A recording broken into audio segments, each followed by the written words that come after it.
খবর দিনভর নিয়ে প্রিয়াঙ্কা রয়েছি আপনাদের সঙ্গে।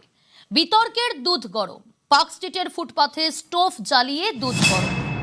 ফুটপাথবাসীকে ধমক দিয়েছিলেন পুর নগরোন্নয়ন মন্ত্রী অগ্নিমিত্রা পাল, আর সেই ভিডিও সোশ্যাল মিডিয়ায় ছড়াতেই রাজনীতির হাওয়া গরম। আজ সেই নিয়ে নিজের ব্যাখ্যা দিয়েছেন পুর নগরোন্নয়ন মন্ত্রী অগ্নিমিত্রা পাল, একই সঙ্গে বিঁধেছেন বিরোধীদের।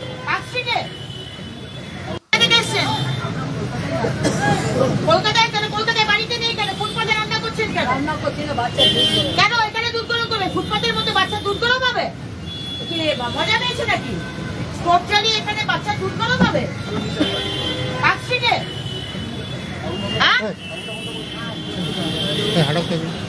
কোথায় থাকেন আপনারা? এগুলো কি? কি এগুলো? কি হচ্ছে? নতুন হয়েছে নাকি? নতুন ডেভেলপমেন্ট?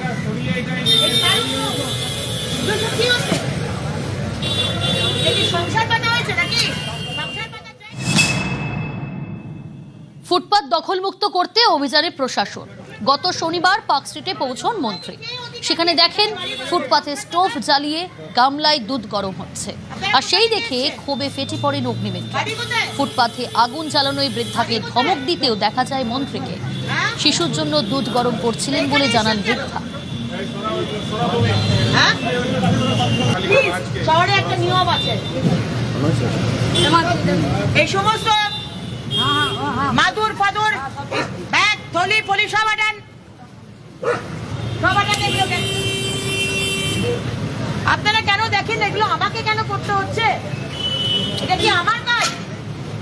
এগুলো তো আপনাদের দেখার কথা। আমি সবার কাছে খারাপ হচ্ছি কারণ আপনারা কোনো কিছু করেন না। কলকাতায় বাড়িতে নেই কেন? ফুটপাতে রান্না করছেন কেন? পার্ক স্ট্রিটে ফুটপাত দখল করে আগুন জ্বালানোর ভিডিও সোশ্যাল মিডিয়ায় পোস্ট করেন পুর নগরোন্নয়ন মন্ত্রী। তাতেই সোশ্যাল মিডিয়ায় একাংশের সমালোচনার ঝড়। আজ সোশ্যাল মিডিয়ায় ফের ভিডিও পোস্ট করে মন্ত্রী বলেন, নিরাপত্তার কথা মাথায় রেখেই ফুটপাত দখলমুক্ত করা হচ্ছে।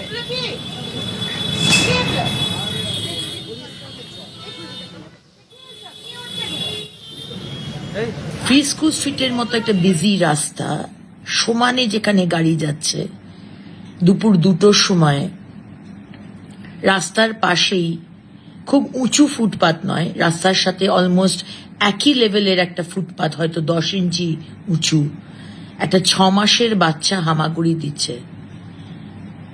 তার আশেপাশে খুব একটা অভিভাবক কেউ ছিল না, বাচ্চা একাই হামাগুড়ি দিচ্ছে, দূরে দূরে তার মা ঠাকুমা। আর যদি অ্যাক্সিডেন্ট হয় কে দায় নেবে? ওই ফুটপাতের মধ্যে কেরোসিন স্টোভে 1 গামলা দুধ জাল দেওয়া হচ্ছে। 1 গামলা দুধ ওই 6 মাসে বাচ্চা খাবে? আর স্টোভে আগুন জ্বালিয়ে যে রাস্তা দিয়ে, যে ফুটপাত দিয়ে অনবরত লোক যাচ্ছে, ছোট বাচ্চারা স্কুল থেকে যাচ্ছে, যে কোনো সময় অ্যাক্সিডেন্ট হবে। আর যদি অ্যাক্সিডেন্ট হয় কে দায় নেবে? এই পরিবারকে আগেও বলা হয়েছে, আপনারা নিজের বাড়িতে চলে যান, হোমে থাকুন।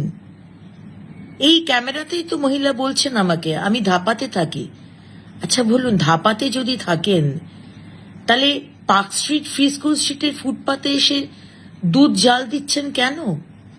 বারবার বলার পরেও। ফুটপাতবাসীকে মন্ত্রীর ধমক নিয়ে সরব বিরোধীরা।